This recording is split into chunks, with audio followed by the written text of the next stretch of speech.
반갑습니다. 8월 16일 주일 큐티 스케치 시간입니다. 오늘 본문은 로마서 10장 14절부터 21절까지의 말씀입니다. 오늘 본문은 이렇게 시작합니다. 그런즉 그들이 믿지 아니하는 일을 어찌 부르리요? 듣지도 못한 일을 어찌 믿으리요? 전파하는 자가 없이 어찌 들으리요? 보내심을 받지 아니하였으면 어찌 전파하리요? 기록된 바 아름답도다. 좋은 소식을 전하는 자들의 발휘함과 같으니라. 오늘 본문은 어제 본문에 이어서 믿는 것, 구원을 받는 것, 마음으로 믿고 마음으로 믿어서 의에 이르고 입으로 시인하여 구원을 얻는다라고 말했는데, 마음으로 믿고 또 입으로 시인하기 위해서는 이 복음을 들어야 된다는 거죠. 복음을 들어야 돼요. 그러면 전할 자가 있어야 복음을 듣죠. 그럼 전할 사람이 있어야 돼요. 그 전할 사람을 누군가는 보내야 되고. 그래서 오늘 이 14절과 15절을 보면 어떻게 구원을 받는가? 이렇게 순서를 따지면 이렇습니다. 누군가가 보내야 되고, 첫 번째로 보내고, 그 다음 그 보낸 자가 전하고, 또 전한 자의 이야기를 듣고, 또 들음으로 말미암아 믿음이 생기고, 그리고 그 생긴 믿음을 따라서 시인하고 부르고, 주님의 이름을 부르고, 그러면 그 사람은 구원을 받게 된다. 그래서 보냄, 전함, 들음, 믿음, 부름, 구원, 이 6가지의 이 순서를 따라서 구원에 이른다는 거예요. 그럼 이스라엘 백성들이 이런 혜택을 받았느냐? 받았다 이거예요. 선지자들을 계속해서 보냈어요. 선지자들을 보내고 또 보내고, 그들은 또 들었어요. 들었는데도 불구하고 순종하지 아니했고 또 믿지 아니했어요. 이스라엘 백성들은 결국에는 다 보내어졌어요. 복음을 듣도록 했어요. 결국 그들이 믿지 않았고 순종하지 않은 거죠. 그러면 이 구원을 받지 못하는 이 사람들은 무엇 때문에 받지 못합니까? 하나님은 하실 일을 다 하신 거예요. 신실하게. 그런데 인간들의 불순종으로 말미암아, 또 그것을 믿지 않음으로 말미암아, 오늘 이 구원을 받지 못하는 이유는 인간에게 책임이 있음을 이야기를 합니다. 그럼 이 구원을 받지 못하는 것이 인간의 책임이냐? 그렇죠. 인간의 책임입니다. 그런데 인간의 책임이라고 하니까 이상하지 않아요?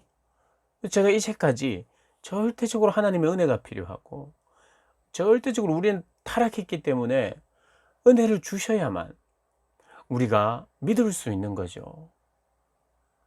하나님의 전적인 은혜, 하나님의 주권에 속한 것이 구원인데, 하나님의 또 선택이었잖아요. 선택해야 구원받는 건데 인간의 책임이라니요. 그래서 이것은 굉장히 어려운 부분입니다. 이것은 뭔가 하나를 희생시킬 수가 없어요. 하나님의 절대적인 주권과 인간의 책임을 희생시킬 수가 없어요. 성경은 이것을 양립시키면서 둘 다 구원의 중요한 요소라고 이야기를 해요. 그러니 성경적으로는 이렇게, 이 구원은 무엇 때문에 이루어졌는가? 하나님의 전적인 은혜요, 하나님의 주권의 문제다. 그래서 그 구원이 이루어졌다 그러면 그것은 적어도 하나님의 주권이라고 우리가 고백할 수밖에 없어요. 구원받는 모든 백성들은 내가 책임을 다했기 때문에 구원을 받습니다 라고 말하는 사람은 아무도 없어요. 전적으로 하나님의 은혜였습니다 라고 고백하는 거예요. 하나님을 만나고 하나님을 제대로 알면 이 고백밖에 나오지 않아요. 나도 내가 책임을 다했기 때문에 구원을 얻습니다 라고 아무도 말 못해요. 그래서 구원을 얻으면, 구원을 얻은 모든 사람, 100%의 사람들이 전부 다 하는 고백은 하나님의 전적인 은혜로, 하나님의 주권적인 선택으로 제가 구원을 받았습니다 라고 고백하는 거예요. 그럼 불순종하고 믿지 않고 구원받지 못한 사람들에게 있어서 그들의 문제는, 그들의 고백은 하나님이 나를 선택하지 않았기 때문이에요, 저는 어차피 구원을 못 받을 사람이었어요 라고 고백하는 사람은 한 명도 없고, 저의 책임입니다, 저의 불순종 때문입니다, 제가 하나님이 주시는 그 은혜를 계속해서 거부했습니다 라고 고백할 수밖에 없는 거예요. 이 정도로 정리하시면 좋을 것 같아요. 그러면 우리가 하나님의 주권은요, 뭐냐면 계속해서 하나님이 계속해서 은혜를 부어주시고 계시고, 하나님이 또 선택하시고, 하나님이 신실하시게 포기하지 않으시는 그런 구원의 일을 하시는 분이시고, 동시에 인간의 입장에서는 어떻게 하냐면, 또 불순종하는 사람들은, 거부하는 사람들은 하나님이 계속해서 은혜를 부으심에도 불구하고 인간의 책임의 입장에서 보면 인간은 계속해서 거부하고 있고, 또 인간은 불순종하고 있는 거예요. 그러면 인간의 책임과 하나님의 주권과 인간의 책임 사이를 우리가 어떻게 조화를 시키느냐? 조화를 시키려고 하면 이거는 어설픈 조화는 힘들어요. 어렵습니다. 왜냐하면 만약 전적인 구원, 전적으로 구원이 하나님의 절대적인 그런 주권에 속해 있다고, 주권적인 선택이라면 인간에겐 별로 책임이 없을 것 같잖아요. 그죠? 오직 구원은 하나님의 주권적인 선택이고, 그런 문제라면 인간에게 책임이 없을 것 같고, 또 이 전적으로 구원이 인간의 책임에 있다면, 자유로운 선택, 인간의 어떤 의지, 이런 것에 구원이 달려 있다면 하나님의 절대적인 주권을 부인하게 되는 거예요.